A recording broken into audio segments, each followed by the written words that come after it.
Dean sir ને બોલાવી લો અહીંયા જઈ હોય ત્યાંથી બોલાવો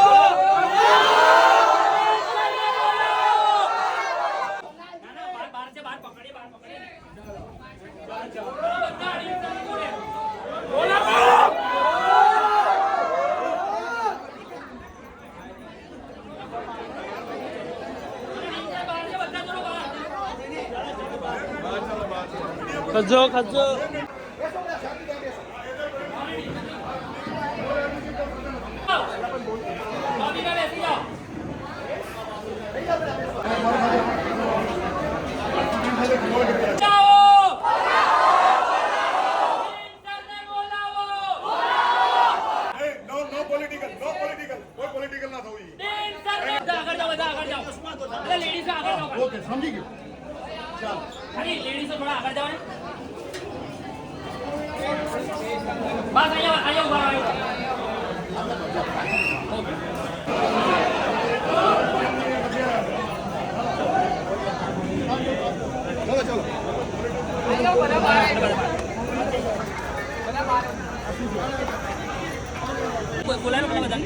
थोड़ा आगे जाओ थोड़ा आगे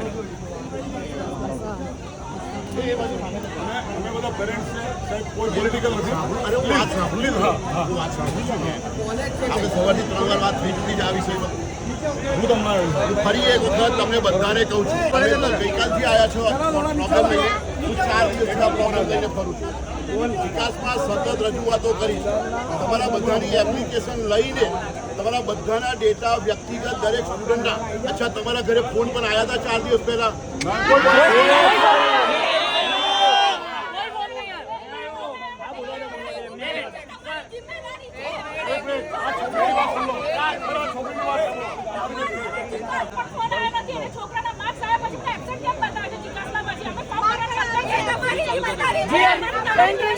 નથી બતાવી રહ્યા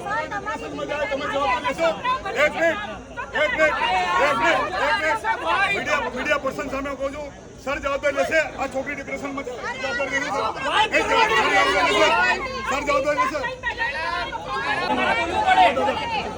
તમે ઓથોરિટી પર્સન છો તમારે જવાબ આપવો પડે તમે ઓથોરિટી લીધા છે 20 લાખ બધાના સાચા જ છે ને રોલ નંબર થોડી કોટા માંગતો રોલ નંબર થોડી કોટા આપીશું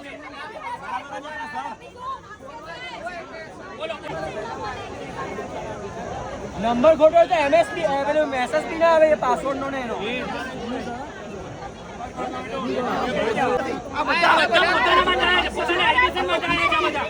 અહીંયા કોઈ પોલિટિકલ નથી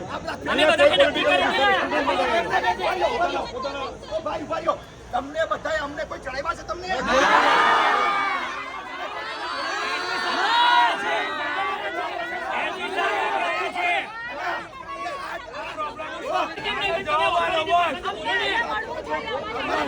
અમે છાપે આવ્યા છે અત્યારે પણ એટલા સાચા ફોન નંબર મળે છે મેળવીને અત્યારે આ મિનિટે પણ ફોન કરવાના ચાલુ છે એક વાર બીજી વસ્તુ 7મી તારીખે જીકાસ ફરીથી તમને તમારા બધા ડેટા કલેક્ટ કરવા દેવાનું મારી પાસે અત્યારે મેં પ્રિન્ટ મંગાવી છે મારી પાસે સોફ્ટ કોપી હતી એ પ્રિન્ટ કોપી મેં મંગાવી છે અને એ બધા હું તમને દરેકને તમારા નામ સાથે શું ક્વેરી છે એ પણ બતાવીશ કશું આમાં ખાનગી નથી હું બધાને સવારથી રિક્વેસ્ટ કરું છું કે એપ્લિકેશન આપો દરેકે દરેક એક વિદ્યાર્થીની એપ્લિકેશન અમે જાતે ચેક કરી રહ્યા છીએ અને દરેક વડોદરાના છોકરાને એડમિશન મળે એ જોવાની જવાબદારી મારી છે આ હું પહેલા દિવસથી કહું છું આ ચીસાચીસ બૂમાબૂમ એ સોલ્યુશન નથી કારણ કે આમાં કોઈ ભૂલ મારી નથી કોમર્સ ફેકલ્ટીની નથી MS યુનિવર્સિટીની નથી છતાં અમે 4 દિવસથી રોજ રાત્રે 2 વાગ્યા સુધી આ કામ કરીએ છીએ અને આ તમારા માટે જ આ કામ કરીએ છીએ મારો કોઈ વ્યક્તિગત સ્વાર્થ આમાં છે નહીં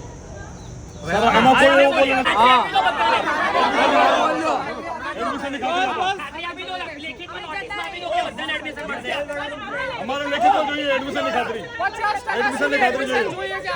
જોઈએ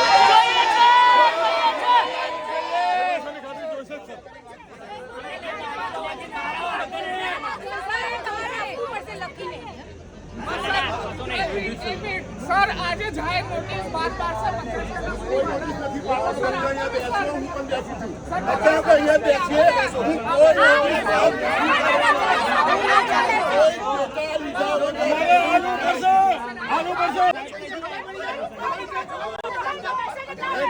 વગર બે મિનિટ મેં બોલો લીગલી કોમ્પ્લેક્સ પોઈન્ટ બે મિનિટ કોલિંગ ચાલુ છે તો તમે એવું કહો છો એક બાજુ કે આ લોકોના નંબર બી ખોટા છે તો કોલિંગ કેવી રીતે છે આ લોકો બીજી વસ્તુ બરોબર. મને મારી વાત પૂરી કરો હું નંબર મેં કીધું મેળવી રહ્યો છું બધાના. પછી ફોન કરું અહીંયા એપ્લિકેશન પણ આવી છે. બીજી વસ્તુ એપ્લિકેશન આપશો એમાં તમે બધી ડિટેલ ભરવી પડશે તમારે. પણ હવે ખોટા નંબર કરી નાખવાના છે આમ સોલ્યુશન નથી બરાબર આ બધા ભાઈઓ આમ કઈ નહીં થવાનું. ઓફિશિયલ જીકાસે જે શિડ્યુલ પહેલા દિવસથી ડિક્લેર કરેલો છે એ પ્રમાણે 7મી તારીખે તમે તમારા એપ્લિકેશનમાં જે પણ કરેક્શન કરવા હશે એ કરી શકશો 7મી તારીખ પહેલા. અને શું ખાતરી કે 7 તારીખ સુધીમાં સીટો હશે 50% સીટ આપો બરોબર. એક મિનિટ જીકાસને આખા વડોદરા સિવાય આખા ગુજરાતમાં ચેક કરો ક્યાંય મેરિટ લિસ્ટ પછી વેઇટિંગ લિસ્ટ નથી મૂક્યું. મેં 1700 છોકરાઓનું વેઇટિંગ લિસ્ટ મૂક્યું છે. પણ એ તો સીટ હતી છે એક જનરલ કોટામાં પણ કરી છે એક એસસીબીસીમાં પણ. અને આવા હું પ્રૂફ આપીશ. ઓકે આ એક પણ વાત જો આ પોલિટિક્સ છે. કોઈ પોલિટિક્સ નથી. અમે એને કરંટ રજૂઆત એક મિનિટ પરીક્ષા આપવા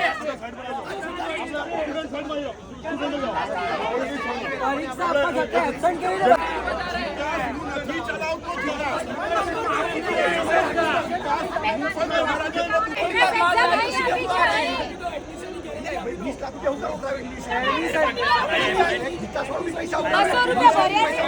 એડમિશનની ગેરંટી આપી દો આ બધાને એડમિશન જોઈએ છે એક જ વાત એક જ પ્રશ્ન હા એક જ પ્રશ્ન બધાને એડમિશન જોઈએ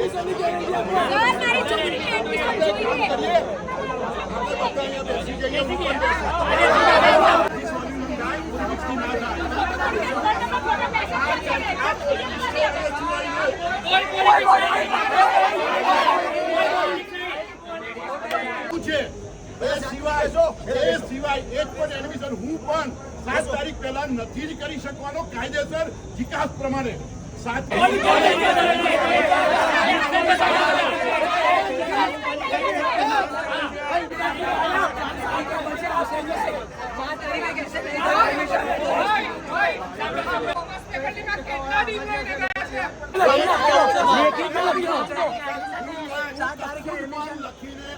રોજ અમે commerce faculty dean Pragnesh Shah સરને મળવા માટે આવ્યા છે, રજૂઆત કરવા માટે આવ્યા છે, કારણ કે આ બધા વિદ્યાર્થીઓ એવા છે કે જેમણે જીકાસનું ફોર્મ ભર્યું છે, બીકોમની એન્ટ્રન્સ એક્ઝામ આપી છે, એન્ટ્રન્સ એક્ઝામનું રિઝલ્ટ પણ જીકાસના પોર્ટલમાં શો થયું છે અને તેમ છતાં જીકાસની અંદર એબસન્ટ લખીને આવ્યું છે, જેના કારણે આ બધા વિદ્યાર્થીઓના નામ મેરિટ લિસ્ટની અંદર દેખાતા નથી અને આ બધા વિદ્યાર્થીઓને આજે એડમિશન ના મળે તેવી પરિસ્થિતિ ઊભી થઈ છે. માટે આ લોકોના પોર્ટલનો વાંક છે, આ લોકોનું સર્વર બરોબર નહોતું ચાલતું, જીકાસનું સોફ્ટવેર બરોબર નહીં ચાલતું, જેનો ભોગ આ વિદ્યાર્થીઓનું ભવિષ્ય લઈ રહ્યું છે. એટલે ગયા વર્ષની વાત કરીએ તો 55% ધરાવનાર વિદ્યાર્થીઓને પણ એમએસમાં એડમિશન મળતું હતું, તો આ વખતે પહેલા મેરિટ 72% પર અટકાયું, એના પછી 62% પર અટકાયું. એટલે એનાથી નીચેના વિદ્યાર્થીઓ ક્યાં જશે? આ લોકો મોટી મોટી વાતો કરતા હતા કે વડોદરાના વિદ્યાર્થીઓ 95% વિદ્યાર્થીઓ વડોદરાના આપવામાં આવશે, તો આજે કેટલા બધા બધા વિદ્યાર્થીઓ વડોદરાના જ છે, કેમ આ લોકોને એડમિશન ના મળ્યું? એટલે ફક્ત ને ફક્ત ઓફિસમાં બેસીને મોટી મોટી વાતો ના કરે, ગ્રાઉન્ડ લેવલ પર આવીને વિદ્યાર્થીઓની મુશ્કેલી સાંભળે અને આ બધા વિદ્યાર્થીઓને એડમિશન મળવું જોઈએ. ડીન સર દ્વારા ખાતરી આપવામાં આવી છે કે જે પણ વિદ્યાર્થીઓના નામ ડિસ્કોલિફાઈડ લિસ્ટમાં આવ્યું છે કે પછી જીકાસ નંબર મિસમેચમાં આવ્યું છે, એ બધા વિદ્યાર્થીઓના નામ ફરીથી વેરિફિકેશન કરવામાં આવશે અને અમે એમાં એગ્રી થયા છીએ. જો 7 તારીખ સુધીમાં બધા વિદ્યાર્થીઓના નામ ફરીથી વેરીફાઈ કરવામાં નહીં આવે અને બધા વિદ્યાર્થીઓને એડમિશન આપવા નહીં આવે તો અમારા દ્વારા ઉગ્રથી ઉગ્ર રજૂઆત કરવામાં આવશે અને 7 તારીખ કે 8 તારીખે અમે ફરીથી પ્રજ્ઞેશ શાહ સર જોડે જવાબ માંગવા આવીશું.